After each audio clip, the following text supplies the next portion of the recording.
Georgia beats Texas 22-19, and I'll take this one, Toddy. Oh boy. Quinn Ewers, boy. Oh my gosh. Oh my gosh. I don't know what it is. Like, he has 6 turnovers in the 2 games that they played it against Georgia. That's 6 turnovers and like 2 touchdowns. And it's Georgia's like their boogeyman. I feel like when he plays, Georgia's like he's just too cool. You know, for those last 2 plays before the third down where he threw the flat for the field goal in overtime, 2 jump balls. Yeah. All game hasn't worked. You know, the game before they got down to the 15, they did get a PI in the end zone. But before that, it was really just check down Charlie. You know, Georgia came in here with one of the best defenses in the country, and they showed Texas. The SEC, you know, you can't just walk in and win the SEC. The SEC still runs through Georgia. You know, they're out of the past years, they won 2 national championships. Georgia is that team now. So they are showing, you know, even with a backup quarterback, when the quarterback went down, I'm texting Toddy, he's giving me a scout report about a whole different quarterback. And I said, Toddy, I think this is Gunner Smith. I don't know who you're talking about, but my boy Gunner is warming up. Gunner Stockton, yeah. I told Toddy, we're good. We're kicking our feet up. This dude ain't never played. Now you're putting him in Jalen Hurts conversations, coming in and winning the game. No, I don't believe in it. And you know what? I'd be damned. Travis Etienne, not Travis Etienne. What's his brother's name? Trevor Etienne. Trevor Etienne. Boy. He came in this game questionable. He single-handedly carried this team. They couldn't do anything throwing the ball, but they were able to hand that ball off, and he was able to put his head down and get over the end zone to really make this game a game. Because if you look at this second half score, you would have thought this was a very interesting first half. Like Toddy said, we were sweating it out. It was 6-3.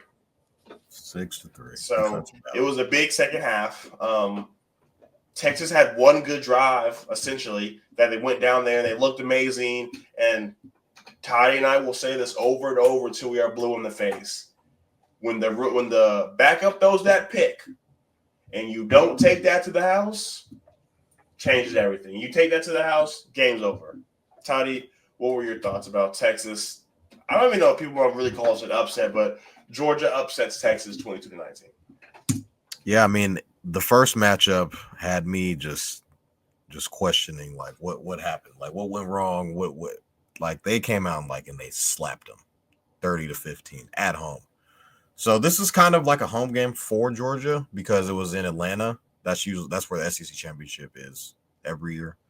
You know, the whole theatrics of it. College Game Day is there, and Nick Saban's there. You got fucking McAfee is, you know, picking the dogs to win in, you know, spectacular fashion as he always does. I thought kind of going into the game, it was very stalemate-ish. It looked like Texas, they looked good. I thought kind of earlier they were, you know, they're moving the ball, driving down the field. They're getting into the red zone, but they weren't finishing.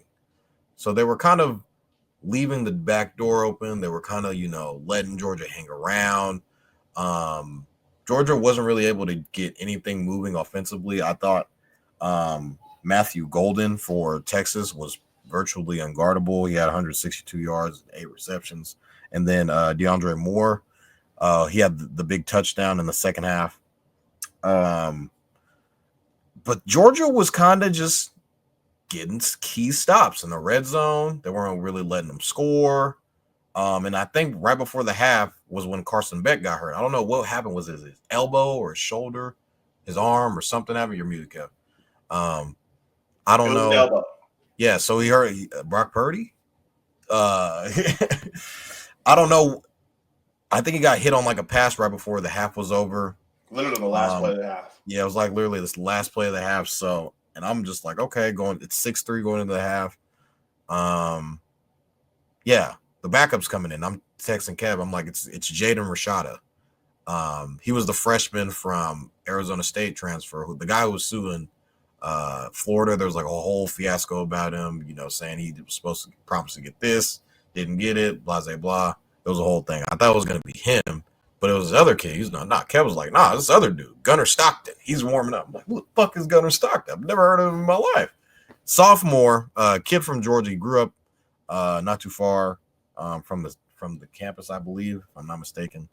but he's a running threat he's a dual threat quarterback, so he gives a different element of what Carson Beck brings, and that kind of opened up the run game for Trevor Etienne to kind of just run like he's prime Barry Sanders in the second half, and pretty much they on the first drive of the game they literally or the second first drive of the second half was more yards than they had in the entire first half, and they went down and scored, and that kind of like changed the momentum of the game. And Texas was like, okay, well, let's see if we can answer. Texas kind of pisses down their leg, not really able to do anything, showing shades of what the first game literally was like. And it was, okay, I've seen this movie before. Georgia's starting to big dog them a little bit and kind of be like, yeah, this is SEC, like we've been doing this, blah, blah, blah. We get it, you're Texas. But Texas seemed a lot more finesse. I thought their D-line played really well in this game, better than it did before. I just think I feel like if Carson Beck plays in the second half, Texas probably wins this game. But I think the different element that Gunnar Stockton was able to bring, being a threat to the run, and being able to make plays in the passing game, kind of threw Texas off a little bit, which is weird because they go up against a dual threat quarterback in practice every day, Arch Manning, who a bunch of people thought one of those guys on the podcast thought should have probably been playing the second half.